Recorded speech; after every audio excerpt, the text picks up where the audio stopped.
अस्सलामुअलैकुम। उम्मीद करता हूँ आप सब लोग खैरियत से होंगे। मोंगोडीबी की सीरीज के अंदर आज हमारा टॉपिक है कंडीशनल ऑपरेटर्स। तो बिना वक्त को ज़ाया किए बढ़ते हैं वीडियो की जानिब। हमारे पास बेसिकली थ्री कंडीशनल ऑपरेटर्स आ जाते हैं, जिसके अंदर कंडीशन ऑपरेटर, स्विच ऑपरेटर और इफ नल ऑपरेटर आ जाता है। तो बारी बारी देखते हैं इन तीनों के काम क्या है और ये किस तरह इनको अचीव किया जा सकता है।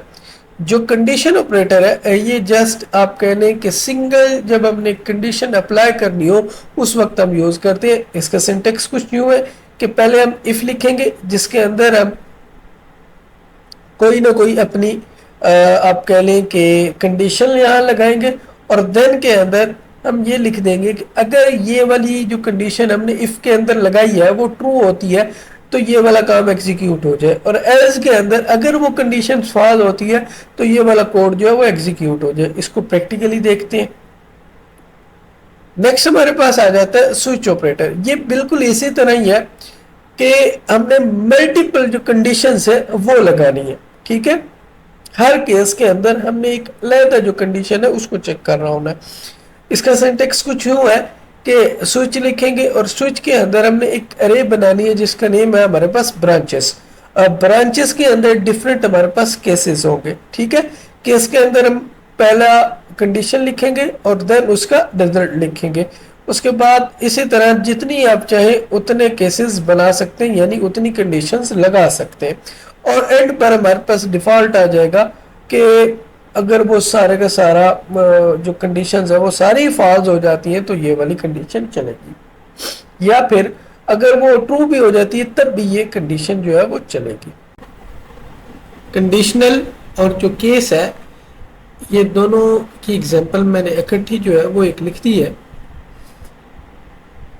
एग्रीगेट फंक्शन हम यूज करेंगे और इसके अंदर प्रोजेक्ट यूज करेंगे कि ये वाली फील्ड्स हमें चाहिए, और इसके अंदर स्विच की मदद से हम ब्रांचेस बनाएंगे जिनकी सैलरी जो है वो 1 लाख के बराबर है या फिर इससे अबव है। उनको हम कह देंगे कि ये ए से बिलोंग कर रहे हैं, और जिनकी 80 से ग्रेटर है या फिर इक्वल है तो उनको कह देंगे कि ये बी ग्रेड से बिलोंग कर रहे हैं।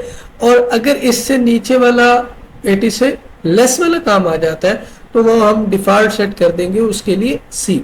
ठीक हो गया।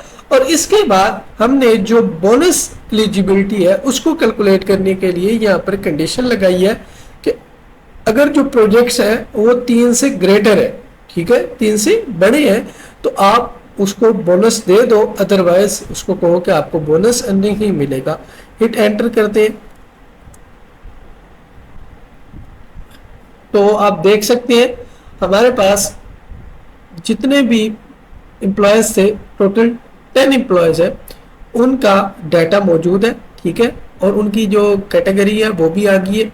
ज़्यादातर जो है वो बी से बिलोंग कर रहे हैं और कुछ सी से बिलोंग कर रहे हैं और 2 जो है वो ए से बिलोंग कर रहे हैं। अब जो बोनस एलिजिबिलिटी है वो हमने जो कंडीशंस लगाई थी उसकी बेसिस पर हमने डिसाइड किया है।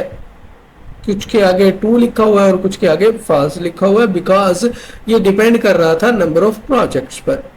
इसी तरह जो इफ नल है उसको भी देख लेते हैं।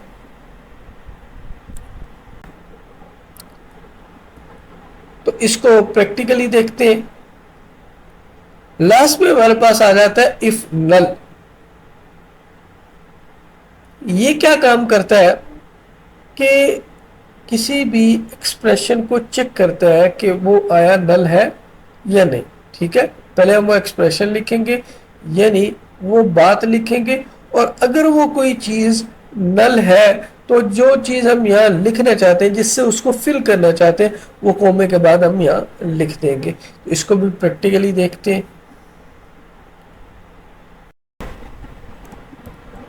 तो इसके लिए ऑर्डर के ऊपर हमने एग्रीगेट फंक्शन लगाया और कस्टमर हमने लिखा कि कस्टमर के लिहाज से हमें पहले उसकी आईडी चाहिए और उसके बाद जो उसका सिटी है वो हमें मस्ट चाहिए। अगर उसका सिटी मौजूद नहीं है तो वहाँ अननोन जो सिटी है वो उसकी जगह पर लिखा जाए। तो हम एंटर करते हैं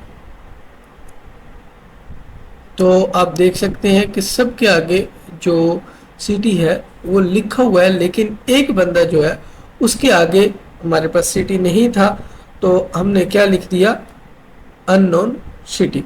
ठीक हो गया।